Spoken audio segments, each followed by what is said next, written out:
Que la grâce de Jésus notre Seigneur et l'amour de Dieu le Père et la communion de l'Esprit Saint soient toujours avec vous, bien-aimés dans le Christ. En ce 25e dimanche du temps ordinaire, la part de l'Évangile nous invite à choisir Dieu par-dessus tout. L'appel de Jésus est clair. Il est radical dans la part de l'Évangile. Aucun domestique ne peut servir deux maîtres. Vous ne pouvez servir Dieu et l'argent à la fois. C'est pas possible. Les recommandations de Jésus ne veulent pas empêcher le disciple, l'Église, les chrétiens de se donner le moyen de répandre la bonne nouvelle. Mais elles lui indiquent que c'est en choisissant ce qui dure tout le temps et non en se laissant fasciner par ce qui dure un peu, c'est-à-dire par ce qui est éphémère. C'est que le pape François appelle la mondanité. La mondanité, cette tendance éphémère de voir les choses. Bien-aimés dans le Christ, dans la lettre de Saint Paul apôtre aux Philippiens, chapitre 2, verset 6 à 11, le Christ Jésus, ayant la condition de Dieu, ne retint pas jalousement le rang qu'il égalait à Dieu, mais il s'est anéanti, prenant la condition de serviteur, devenant semblable aux hommes. Reconnu homme à son aspect, il s'est abaissé, devenant obéissant jusqu'à la mort,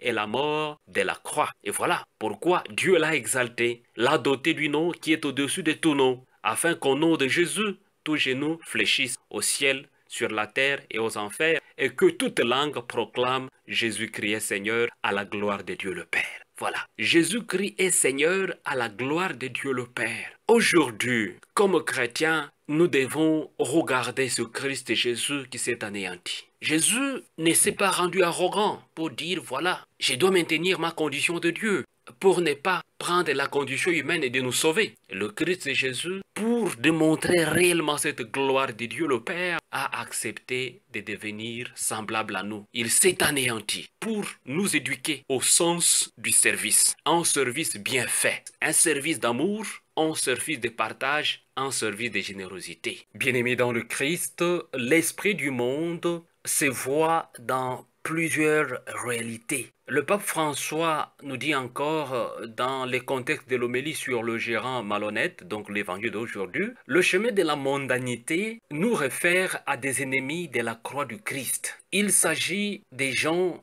qui portent la corruption, qui communiquent la corruption, qui passent le temps à réfléchir comment convaincre et manipuler les autres, comment les corrompre. Cela arrive aux personnes qui n'ont des chrétiens que le vernis, des chrétiens mondains, des païens recouverts de deux coups, de pinceaux, de christianisme, habitués à la médiocrité. Fin de citation. Ces chrétiens-là, continue le pape François, ont une mentalité mondaine. Au lieu d'être des chrétiens des cieux, ils sont achetés à l'argent. Ils ressemblent à ces pharisiens que dénonce Jésus à la fin de l'évangile. Le pape le dit dans sa lettre, dans son exhortation, la joie de l'évangile. Bien-aimés dans le Christ. Quand nous contemplons notre monde, nous nous réalisons bien qu'il y a beaucoup de chrétiens mondains.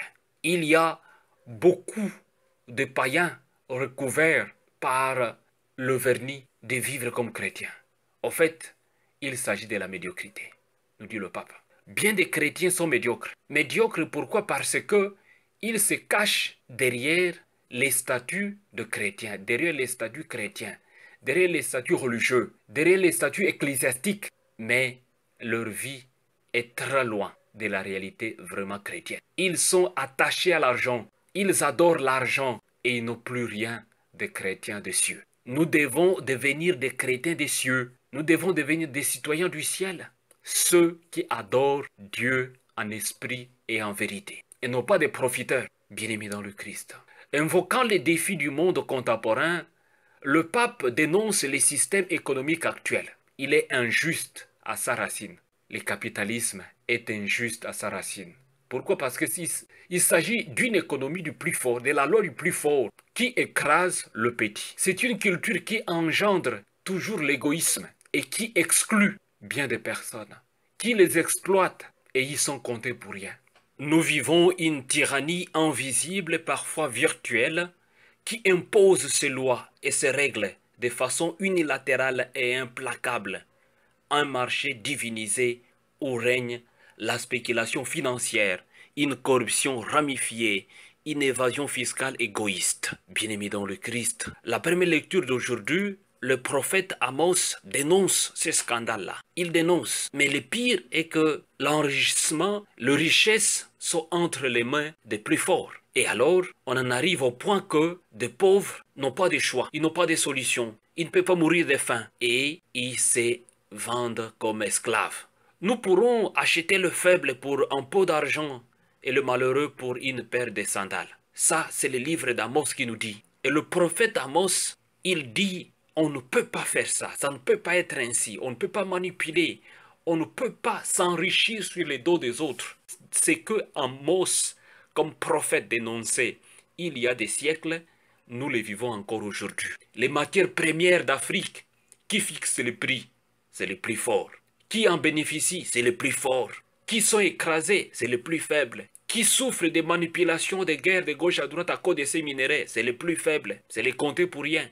Et même s'il faut aller s'adresser à la justice, en fait c'est la théorie, mais c'est toujours le plus fort qui va corrompre les magistrats. Quand il y a fraude fiscale, quand il y a escroquerie, mais les tribunaux sont systématiquement corrompus par le riche et les pauvres vont continuer toujours à périr.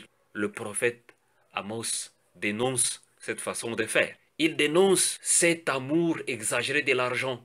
Il dénonce cette économie à deux poids, deux mesures. Et il nous invite à sortir de cet individualisme, à sortir de cette mondialisation erronée pour le développement seulement des plus grands et les plus faibles sont écrasés. Bien-aimés dans le Christ, l'économie de l'argent fonctionne selon le principe de la rareté et de la compétition. Et donc, celui qui a plus d'argent mange les plus gros morceaux de gâteau. Celui qui n'en a pas, ou celui qui a un peu, il mange le peu, ou bien il mange rien. C'est l'économie de l'argent. Tandis que l'économie de l'agapé ou du royaume de Dieu fonctionne au contraire selon le principe de l'abondance et du partage. Il y a là une différence. Il y a une quantité illimitée d'amour et son partage ne fait que le multiplier. Donc Jésus, dans la part de l'évangile, il nous invite à embrasser l'économie de l'agapé, l'économie du royaume de Dieu, l'économie de l'abondance et du partage équitable, bien-aimés dans le Christ. Ce qui signifie pour nous qu'on ne peut pas appliquer en même temps les règles de l'économie de l'argent et celles de l'économie de l'agapé. Plutôt, ça doit être l'inverse. Nous devons plutôt appliquer les règles de l'économie de l'argent dans les domaines des relations interpersonnelles sans se détourner de ce que Dieu nous demande de vivre. Il est donc insensé d'être avare d'amour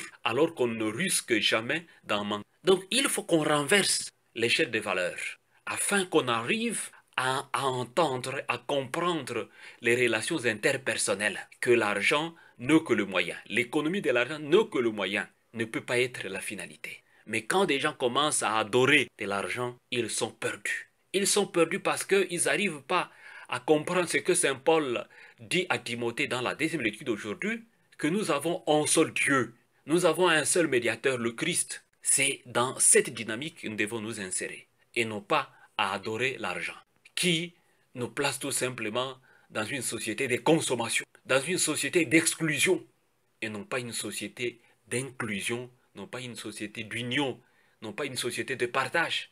Le Christ nous invite comme chrétiens d'être habiles dans l'économie de l'agapé, afin que nous puissions être capables de placer des principes de l'abondance et des principes du partage, des principes de la justice distributive, des principes de l'amour vrai envers les uns et les autres. C'est seulement dans cette vue, dans cette dynamique, dans cette tendance, dans cette avancée, que nous serons capables de comprendre ce que Dieu veut de nous. S'agissant de l'argent, nous devons en permanence le protéger et le soupçonner, le défendre et le critiquer. Sans cesse, il nous faut le réinstaller dans l'ordre de moyens pour qu'il ne brouille pas le fin, qu'il ne prétende servir comme astuce. Vous savez quand quelqu'un a de l'argent, il a toutes les astuces possibles du monde. Avec la complicité de l'argent, l'argent ne doit pas nous laisser confondre ce qui est important,